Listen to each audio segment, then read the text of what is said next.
Mais uma porque é o Pai do Céu aí, né? Com força. Palmas para Jesus. Pode sentar. Eu estou sem um mobilizador, agora eu estou até meio pentecostal. Aleluia. Amados, nós começamos a nossa série de mensagens que se chama Se Eu Soubesse. E domingo passado a gente falou sobre o rei Salomão. E até que se os irmãos não assistiram, peço que vocês assistam o culto de domingo, porque a gente trabalhou apenas um versículo. Eclesiastes capítulo 1, versículo 1, que vai falar sobre o pregador. O pregador, filho do rei Davi, rei de Jerusalém. Em que nós explicamos quem é o rei Salomão. Mas só para dar mais uma introdução para quem não assistiu, o rei Salomão escreve o livro de Cantares em sua juventude, quando está apaixonado pela sua noiva, Sula. Na sua vida adulta ele vai escrever provérbios, cheio de sabedoria. E nesse período da vida adulta, depois de provérbios, ele tem uma queda espiritual extremamente significativa e horrorosa. E ao final de sua vida, arrependido, voltando ao Senhor, ele escreve o livro de Eclesiastes. E hoje nós vamos dar sequência do Eclesiastes capítulo 1, do versículos 2 ao 18. Vou pedir para minha esposa colocar, por gentileza.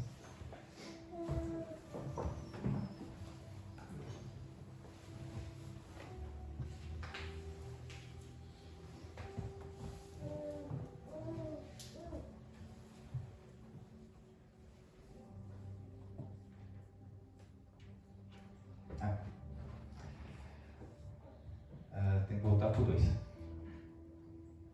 Pode ser 1, né? Versículo 1, daí a gente vai até o 18.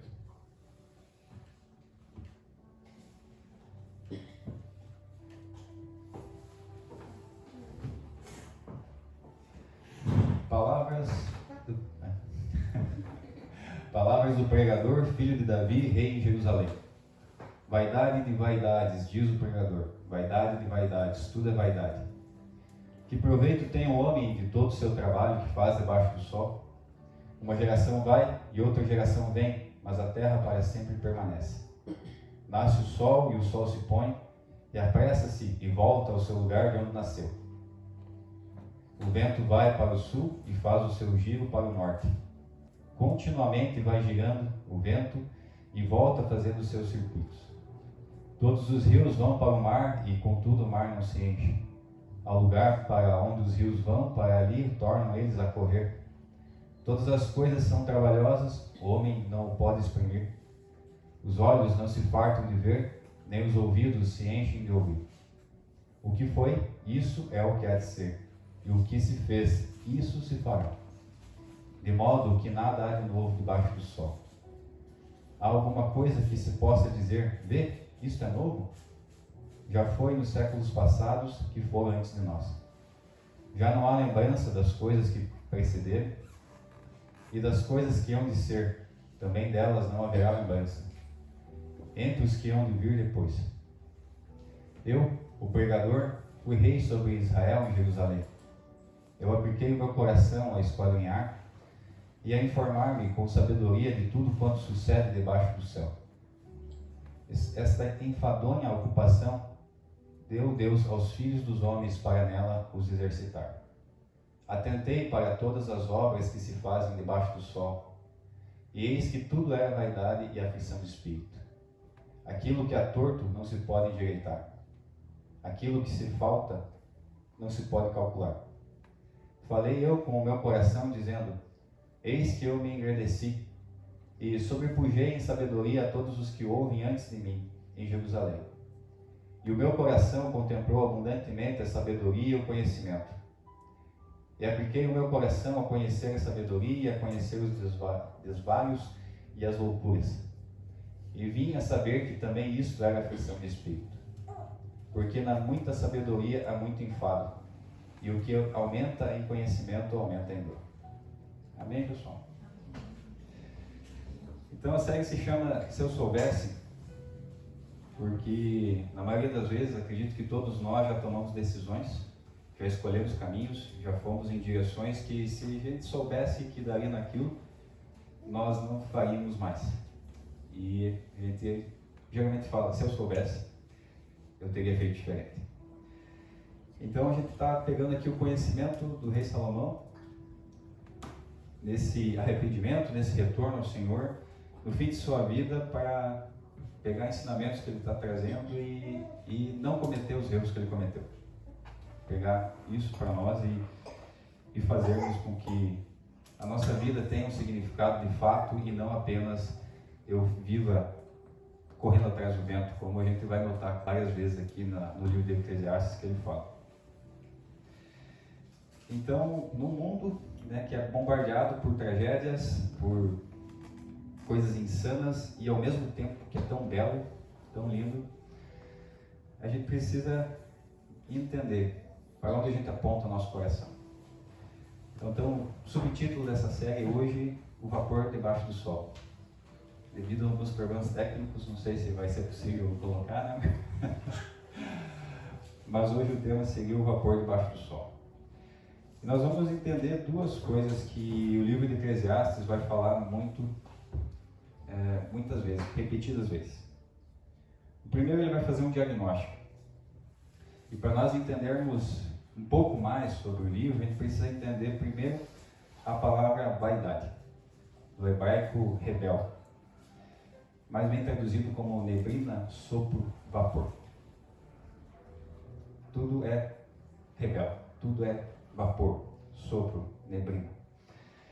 Não significa que as coisas não são inúteis. Tem algumas traduções, talvez na tua Bíblia você tenha a tradução NVI, ela vai trazer como tudo é inutilidade.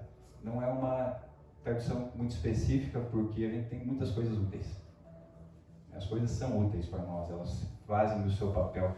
Só que elas são efêmeras, elas são passageiras, elas não têm um significado.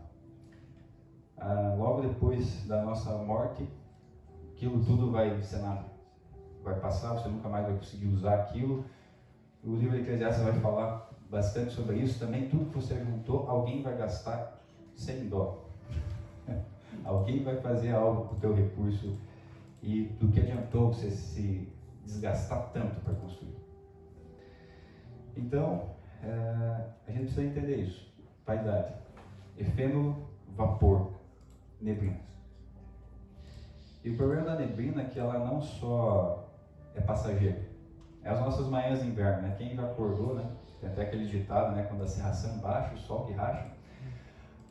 Você tem aquela manhã, tudo fechado e de repente um sol. Sim, de rachar. Só que ela turva a tua visão. A neblina não deixa você ver bem. Você vê poucos metros à frente. E a vaidade é assim. Esse vapor vai começar a prejudicar a tua visão.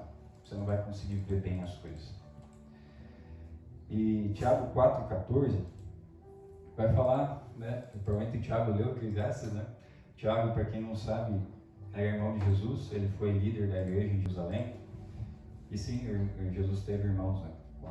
Depois que Maria teve Jesus, ela era casada com José, então José se deitou com ela e Jesus teve outros irmãos de sangue. Né? Mas isso é um outro assunto, né? Mas Tiago, irmão de Jesus, líder da igreja de Jerusalém, vai falar em Tiago 4,14.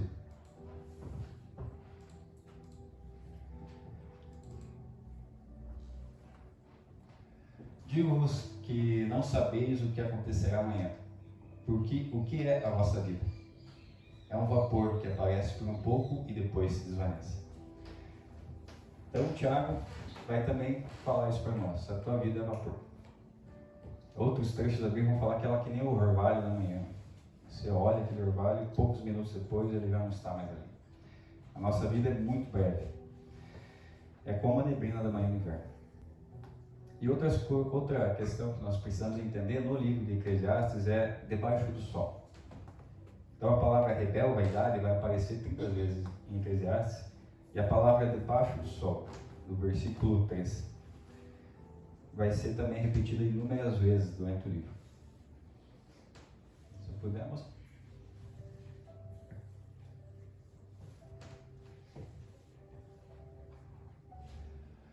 Digo-vos que não sabeis o que acontecerá amanhã, porque o que é a vossa vida?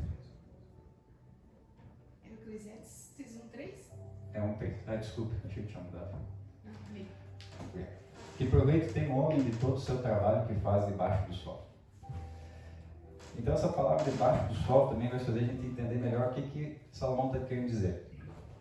A gente comentou um pouco no domingo passado que a vida hoje, o mundo, ele gira em torno de materialismo, niilismo, né, e consumismo, que é uma consequência do materialismo. E o que é o materialismo? Que acredita só na matéria. Então eu consigo tocar, pegar, é só isso que existe, o mundo é fechado. Não tem nenhuma ação sobrenatural sobre isso. Então, debaixo do sol é essa vida. A vida sem Deus. A vida sem a obediência aos mandamentos. A vida sem acreditar que o teu Deus é um Deus Pai. Obrigado. Deus é um Deus Pai. E Ele se preocupa com você e ama você.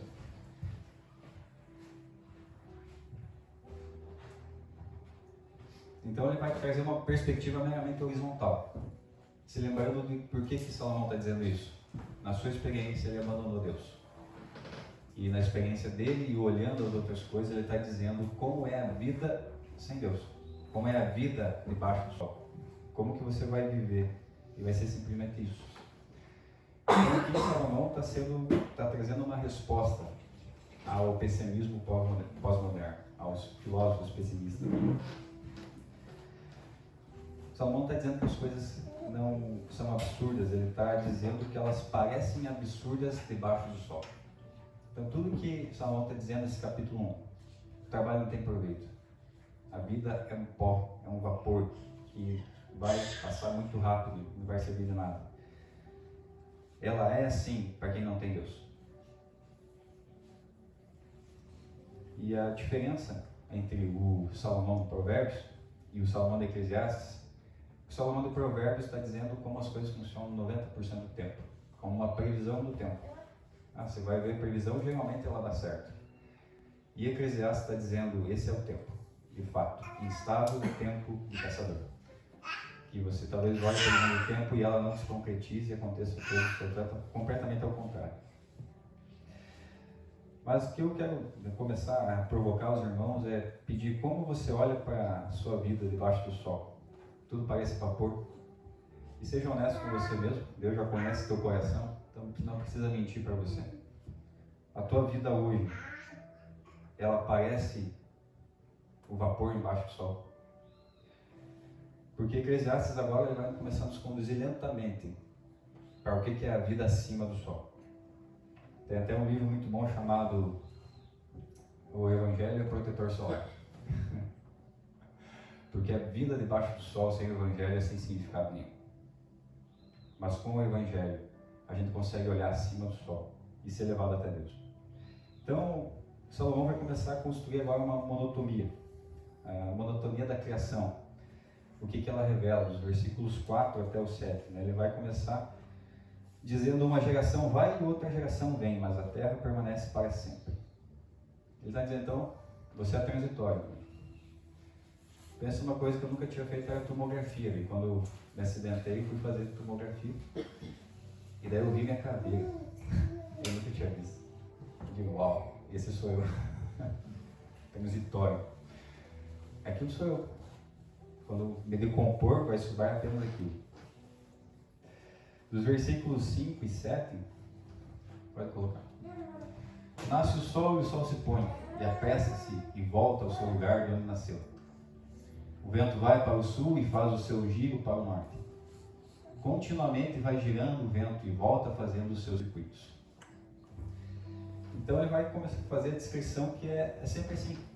O sol nasce de leste a oeste, de leste a oeste, todos os dias, vai fazer a mesma coisa. O vento vai circular na terra, fazendo a mesma coisa. E tudo é uma rotina, e não vai ter nada de novo. Apesar de você ter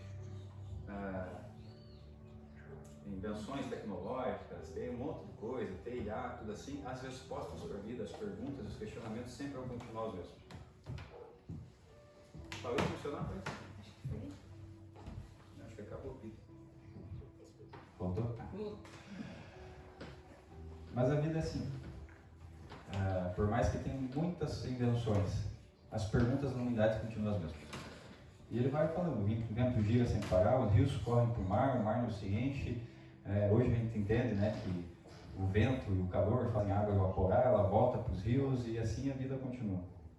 Então a perspectiva debaixo do sol é essa monotonia absurda. É uma repetição sem sentido, é canseira, é enfado, todos os dias são iguais. Então, um filósofo chamado Sartre, ele chama isso do absurdo da existência. Até ele escreveu um livro chamado Náusea, que ele olhava para a existência é isso, é só isso, e isso me causa náusea. E o Schopenhauer, né, que nós citamos até na quarta-feira, né, ele vai dizer que a vida é um sofrimento sem propósito, que nós somos jogados na existência e não há propósito. Os históricos vão dizer que vida é sofrimento. Então, o que você tem que fazer? É, pela razão, controlar os seus impulsos. E é isso. A vida é simplesmente isso. Agora, a perspectiva acima do sol é diferente. Se puder colocar, amor, Salmo 104, versículo 9. Acho que eu tinha esquecido de colocar.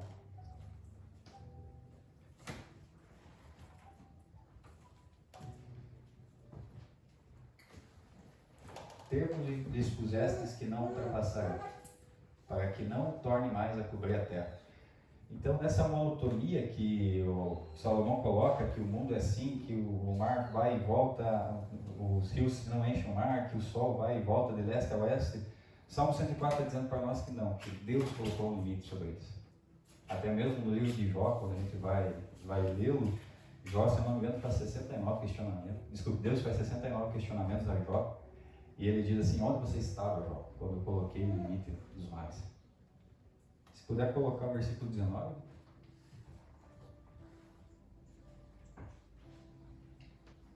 Designou a lua para as estações, o sol conhece o seu acaso. Então o que o texto está dizendo? Que não é um acaso. O sol não está nascendo de leste a oeste todo dia por causa do acaso. Não, porque Deus o criou. E ele é um servo de Deus. Ele está cumprindo o propósito que Deus estabeleceu para ele. Ele tem uma hora para nascer, ele tem uma hora para se pôr. E ele é um criado do Senhor. Então a vida acima do sol começa a nos levar a isso. As coisas têm um propósito. A vida não é sem sentido. E a gente tem o Evangelho, que é o protetor solar, que não vai nos deixar queimar pelo sol dessa vida horizontal que o mundo tem. Então, o olhar pessimista vai ver essa monotonia absurda. Um olhar acima do sol vai ver a providência de Deus em todas as coisas, controlando e governando toda a criação. O próprio apóstolo Paulo, ele vai escrever em Romanos 8:20, ele fala: a criação foi sujeita à vaidade. Por quê? Porque, não que tudo é inútil, mas porque ela foi afetada pela queda, e ela está ansiosa pela redenção do Evangelho, pela consumação de todas as coisas. E quando você acorda na segunda-feira e pensa mais uma semana, igual você está vendo a criação debaixo do sol. Toda vez que você pensa nas segundas de manhã, eu não sei se você tem esse problema, às vezes eu tenho. Mas você pode estar pensando que a tua vida é uma vida debaixo do sol. Mas ela não é. Ela tem um propósito. A tua vida não é inútil. E acima do sol, Deus designou coisas para a tua vida e fez planos e projetos para você. Então a tua vida tem sentido, mesmo que você não encontre explicações para as coisas que acontecem nela. Aí ele vai falar sobre o nosso coração caído, o coração da humanidade, o coração que nunca se farta. E vai ser uma coisa que é um problema que não é apenas externo, mas é um problema interno nosso. Então Salomão está dizendo que o homem, depois da queda, nos versículos 8, por gentileza.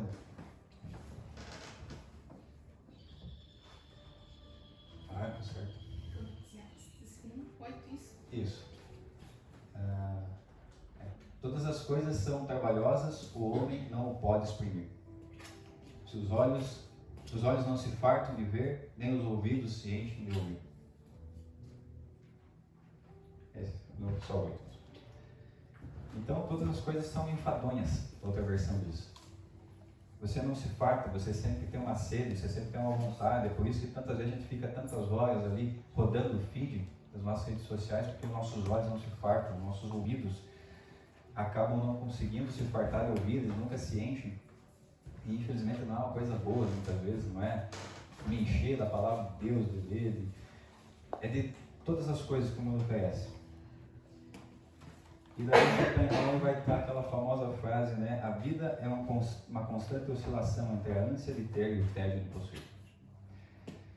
Quando não temos a ânsia, o incômodo, a busca, a inquietação, você vai, se esforça, você quer aquilo, aquela casa, aquele relacionamento, aí quando eu chegar nisso, eu vou descansar. E daí o que acontece? Você chega lá e você tem tédio, porque você chegou. Talvez eu puxar um pouco o pé dos casais por aí, né? Até você conquistar a sua esposa ou vice-versa, era aquele, né? Aquela busca, aquele cuidado, né? Fazia barba para todo dia, né? Mas quando você conseguiu, aí talvez as coisas mudem. Você já tem. Aí você não precisa, você não tem mais a ânsia da conquista. E infelizmente nesse mundo debaixo do sol, nesse mundo caído, o que acontece são separações, traições, divórcios. Por quê? Porque minha busca, quando eu tive minha esposa ou meu marido, tédio. Agora eu preciso encontrar outra coisa para dar significado. E aí encontrei tédio. Aí eu vou de novo em outra coisa. E tédio novamente. Então quando a gente possui esse tédio, esse vazio, essa decepção de já tenho, os olhos não se partem de ver. Os ouvidos não se enchem de ouvir. E é por isso que talvez muitas vezes a gente tem tantos casos de ansiedade, tantos casos de depressão. E até vou corrigir uma fala do domingo passado, que eu falei sobre ansiedade, depressão, sobre questões de propósito. E as coisas não são assim. Cada ser humano é um universo. E a gente precisa ter muito cuidado para como a gente fala as coisas. Até eu peço desculpas se talvez de algum modo pareceu algo diferente. Mas eu não quis ser intolerante ou desmerecer ninguém que tem. Porque a vida é complexa mesmo. As coisas são difíceis e a gente vai passar por momentos difíceis. Então, qual que é a conclusão dos filósofos pessimistas desse mundo? Schopenhauer, Sartre, Nietzsche, todos esses existencialistas, eles chegaram num diagnóstico certo. Existe um vazio fundamental no coração da humanidade. Existe esse vazio, isso é um fato. A Bíblia já falava para nós muito sobre isso. Mas o prognóstico está errado. Schopenhauer e os estoicos vão dizer: controle suas emoções pela razão. Nós sabemos que a razão não vai conseguir controlar emoções. Nós somos homens e mulheres caídos e nós precisamos do Evangelho. Nietzsche vai dizer: entregue-se a todos os seus prazeres, a todas as suas vontades, faça o que você quiser, e isso vai te levar a uma destruição, a uma loucura, a coisas terríveis.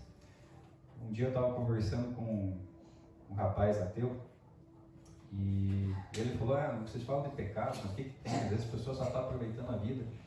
E eu perguntei para ele quantos casos de HIV teria se cada pessoa tivesse um par e não trocasse ele toda a vida. Uau, vamos pecar, que inteligente que você é. Quantos casos, se não tivesse também, tem pessoas que pegam HIV usando droga, é pecado, e aí, meu querido? As consequências do pecado são sempre destruição, sempre vão ser.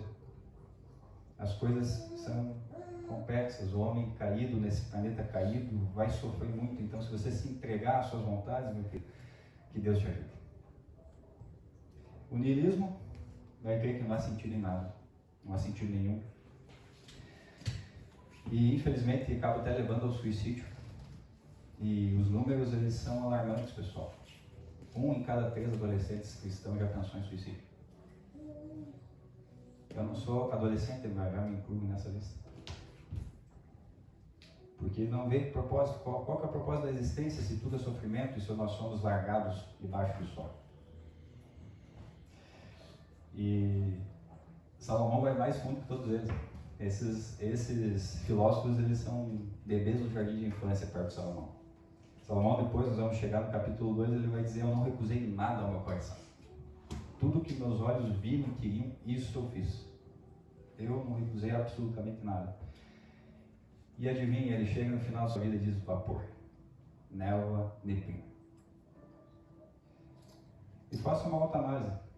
Tua vida tem se resumido à oscilação entre a ânsia de ter e o tédio de possuir? Esquadrinhe né, o seu coração. E talvez seja duro, mas se você está nesse ciclo, você não está vivendo, você está vegetando. E a saída não vai ser a filosofia. Não vai ser esse mundo. Não vai ser você se narcotizar de coisas lícitas muitas vezes.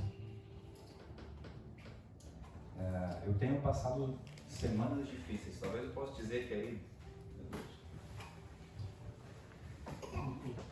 que em torno dos 2 meses, né, tem sido difícil para mim as coisas. E sabe quando você ora e o negócio é árido? Você não sente a presença de Deus. Você parece que está num deserto. Eu falei outro dia para ele, meu Deus, nem sei se sou crente mais. Não sentia mais aquelas experiências que eu tinha. Na verdade, sim, a maioria das vezes é assim. São poucas experiências que nós temos. Mas ontem eu não consegui dormir. Ontem eu não conseguia, deitei, mas não conseguia dormir e... Bom, vou orar, né? Vou orar. E eu tinha pensado em pegar o celular e ficar vendo o vídeo. Pensei em ir assistir um filme. Mas graças a Deus ele tem misericórdia. Parece que o Espírito Santo às vezes dá um toque pra gente. Não faça isso, ore. E eu desanimado já, né? Porque você passar semanas orando e não sentir nada, às vezes é difícil. E daí é um teste para você mesmo, né? Porque a nossa fé não é no sentir. É fé no invisível, naquilo que você não sente, naquilo que você não pode ver. Mas a noite foi diferente.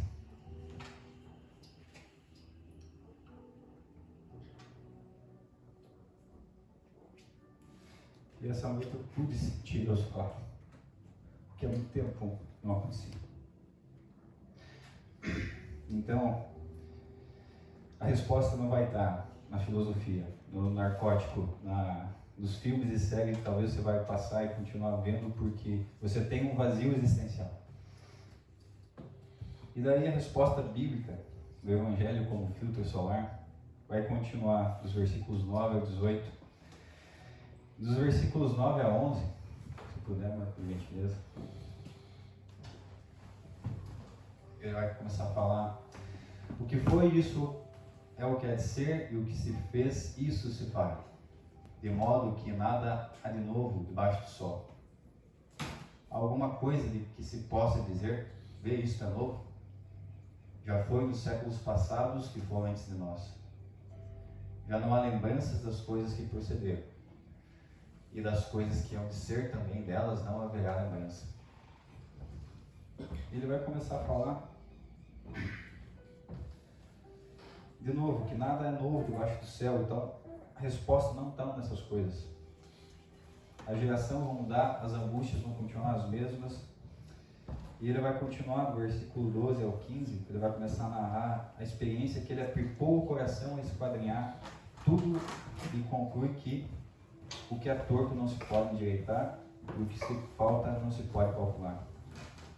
Debaixo do sol. Mas eu era torto, e Deus me endireitou. Então, acima do sol, a resposta. Acima do sol, aquilo que é torto volta a se endireitar. Dos versículos 16 ao 18, ele vai dizer: muita sabedoria, muito enfado, e o que muito aumenta em conhecimento, aumenta em tristeza. A tentativa de encontrar sentido pela educação, pelo conhecimento, não vai trazer resposta. Só vai trazer dor. Eu vou pegar uma piada do irmão ontem, do irmão Léo. É por isso que eu sou feliz, né? Porque talvez eu não sei muita coisa.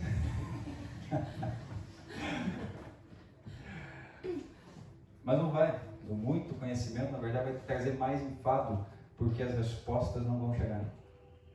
Quem aqui já viveu ou presenciou tragédias que não tem explicação? O irmão Anderson me contou uma que nem vou contar porque não me legal dos pais de vocês.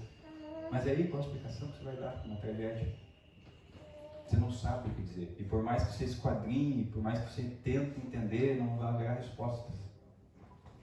E é por isso que o mundo jaz no pessimismo absoluto. Porque ele não consegue ver acima do sol. Teve um amigo meu irmão na fé, que faleceu faz 1 ano e pouquinho. E num dia normal, em uma aula, o telefone toca, a irmã dele me liga. E daí quando uma pessoa que não te liga, você já pensa, né? Alguma coisa errada aconteceu. E ela me liga e fala, eu vim te avisar, porque você é da família, nós não somos da família, nós somos irmãos na fé, o meu irmão morreu. E debaixo do sol, eu não teria perspectiva. Provavelmente nós tínhamos muitos planos e ele estaria aqui conosco hoje. Nós falávamos muito sobre o Evangelho, ele era um homem que amava muito a Deus. Mas num dia qualquer, ele teve um infarto. E se eu olhasse a perspectiva apenas embaixo do sol, talvez eu poderia dizer, eu tinha um irmão. Mas a perspectiva acima do sol me diz que ele agora está vivo, diante de Deus. E um dia eu vou revê-lo. É nisso que nós precisamos crer. E é isso que Salomão está nos levando a entender. Irmãos, parem de olhar para debaixo do sol. Há um Deus e há um Pai acima de todas as coisas que colocou o mundo embaixo dos seus pés. E por mais que vocês não tenham resposta agora, o único sentido terá quando você dedicar a sua vida a Ele e entregar a Ele mesmo as coisas que você não entende. Então o Evangelho vai ser esse filtro solar. O problema de a gente viver apenas debaixo do sol é que você vai se queimar sem o protetor solar. O Evangelho ele não vai retirar a neblina da vaidade, desses dias, desse vapor, mas ele vai te dar olhos para ver acima dela. É como você está na serra, né? Você está na serra e você vê aquele horizonte, você está lá no alto, você está vendo acima daquela neblina. E você vê, né, aquelas montanhas, né, cobertas de neblina, mas você está vendo acima daquilo.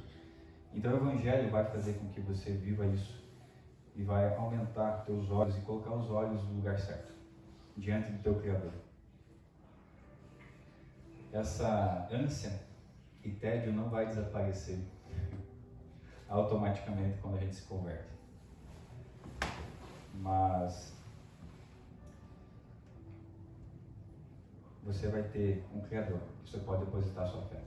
E sim, vai ter dias que você vai olhar e as coisas vão estar turvas, você não vai conseguir ver longe e você vai tentar encontrar respostas.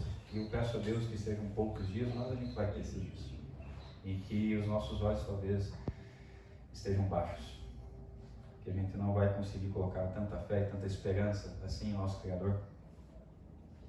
Mas o pregador ele vai terminar o livro dizendo em Eclesiastes 12:13: teme a Deus e guarde os seus mandamentos, não como uma lei, mas como uma orientação, para que você viva com os olhos acima do sol, reconhecendo que há alguém maior do que esse ciclo interminável de dias, essa monotonia que o mundo nos traz. E você vai conseguir ver um mundo belo, um mundo maravilhoso. Mesmo nas mais profundas tristezas, o Espírito Santo de Deus está conosco, consolando os nossos corações. Mesmo se a gente não tenha a resposta, Ele estará conosco.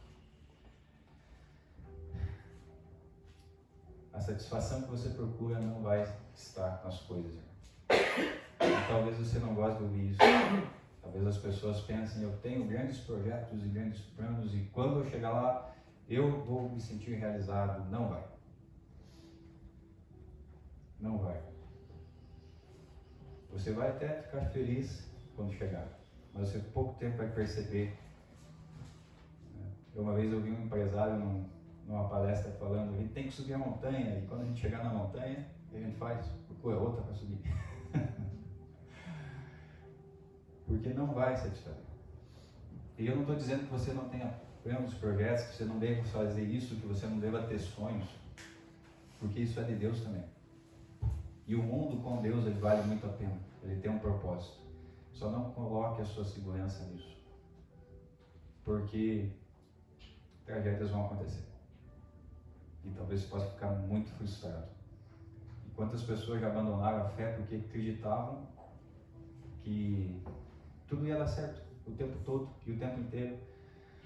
E de repente vem a primeira frustração e a gente tem que se lembrar que a gente está num mundo caído, afetado pela queda, pelo pecado.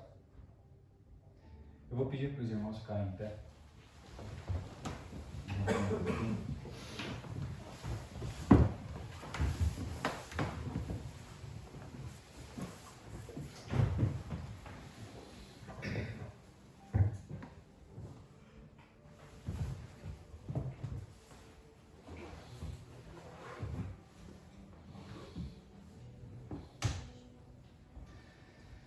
A vida é uma constante oscilação entre a ânsia de ter e o tédio de possuir.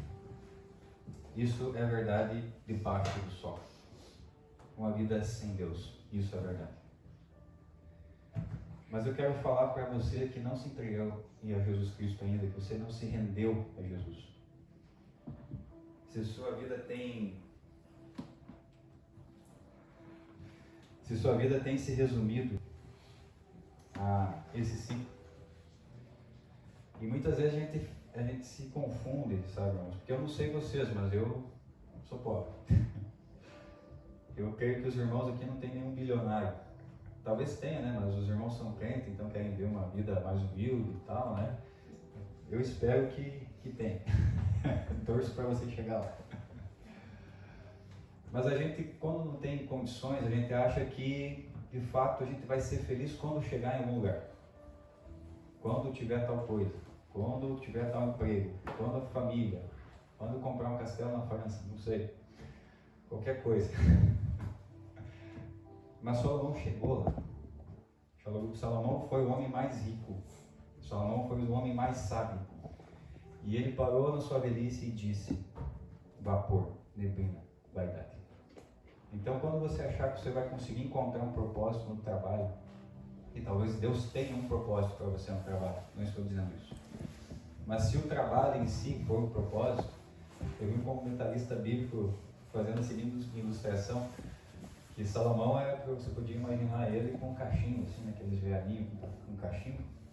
Imagina que você é um jovem, ele encontrei propósito na minha profissão, ele ia dar aquela puxada e vai dar. Vapor. Rebelde.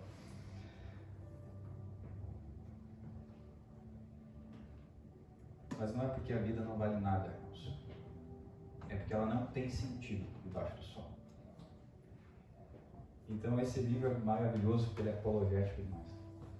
Porque os ateus desse mundo não vão conseguir encontrar solução, e se eles param para pensar, a vida não vale nada. Mas para nós a vida vale. Para nós que temos a Jesus Cristo.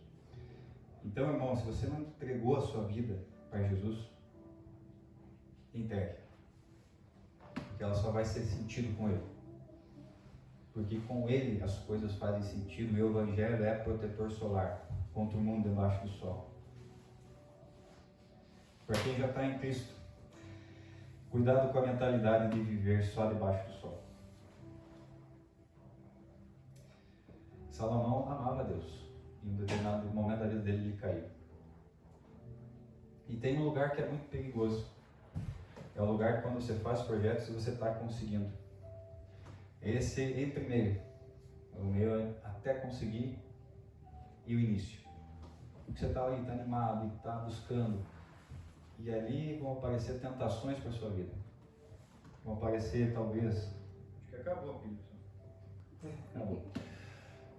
Vão aparecer tentações para a sua vida em que você talvez vai ser convidado a ser corrupto, a se desviar para você chegar antes no processo que você quer chegar. Então cuidado com esses momentos.